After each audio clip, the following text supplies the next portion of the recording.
bolo pre teba takým najväčším zlyhaním v tejto práci a aký bol záver z tohoto zlyhania?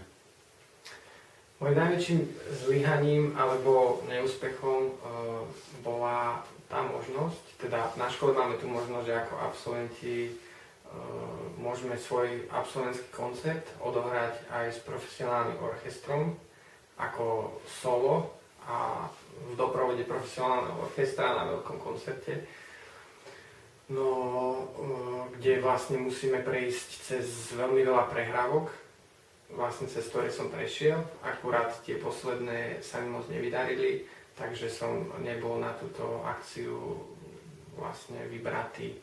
Tak to považujem za taký svoj najväčší, ani nie že neúspech, ale bol som z toho sklamaný, že mi to nevyšlo, lebo som tomu venoval veľmi veľa času, pretože naštudovať veľký úsľový koncert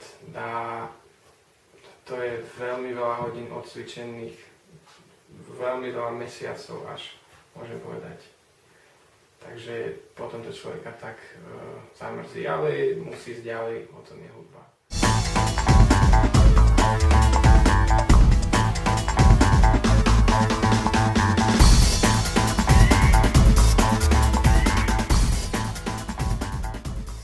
Aké sú také najdôležitejšie charakteristiky teba ako lídra, ako človeka, ktorý sa snaží niečo viesť alebo komunikovať s ľuďmi, niečo dohodnúť?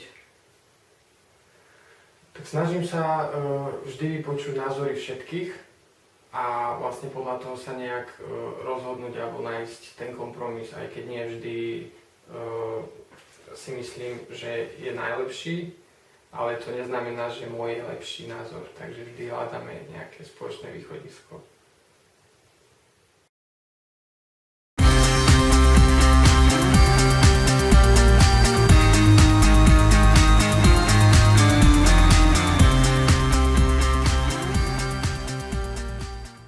Čo patrí medzi vaše najväčšie také prešľapy? Čo ste sa z nich naučili? A či sa dá podobným situáciám predchádzať?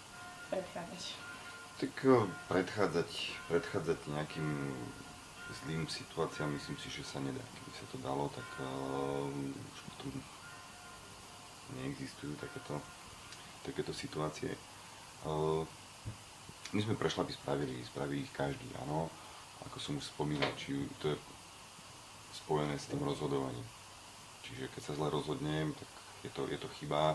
Mal by som sa z toho poučiť a na budúce už nespraviť. Ja som spomínal, že spravili sme sem tam nejaké prešľapy, nejaké chyby, poučil som sa z nich a na budúce už tieto konkrétne chyby nespravím. Ale zase prídu ďalšie, áno, lebo každý ten jeden deň, každý úkon je nejakým spôsobom rozhodnutie. Je už len na nás, či si s neho zoberieme to poučenie. Čo bolo doteraz takým tvojim najväčším neúspechom a aký si z toho vyvodila záver? Najväčším neúspechom bolo, keď ma prvýkrát nezobrali na vysokú školu. A to bol teda pre mňa najväčšie sklamanie, to bol môj životný sen, ako keď si niekto totálne vysníva niečo úplne a naozaj má k tomu krôčik a myslí si, ako to zvládne a proste zrazu zistiť, že to nie je tak, ako si myslel, že mal skreslené predstavy, že nebol pripravený dostatočne a to sklamanie je obrovské, hlavne aj človek je ešte v pubertálnom veku. Takže toto bol môj najväčší taký životný, ako to nazvať, pád. A dôsledky toho boli, že som si uvedomila, že musím ešte viac na sebe pracovať a že musím byť cieľavedomejšia a že nesmiem vzdávať veci. A určite to, že ma neprijali, bola veľká vec uvedomiť si, že všetky veci, ktoré robím, nie sú zadarmo. Že všetko si... Proste ja mám takú osobnú skúsenosť, že čo si nevybojujem alebo čo si neoddrem, to si potom nevážim. Čiže možno keby ma tam prijali, tak ja si to nevážim tak, ako ten rok, ktorý som naozaj musela na sebe zapracovať, aby ma prijali.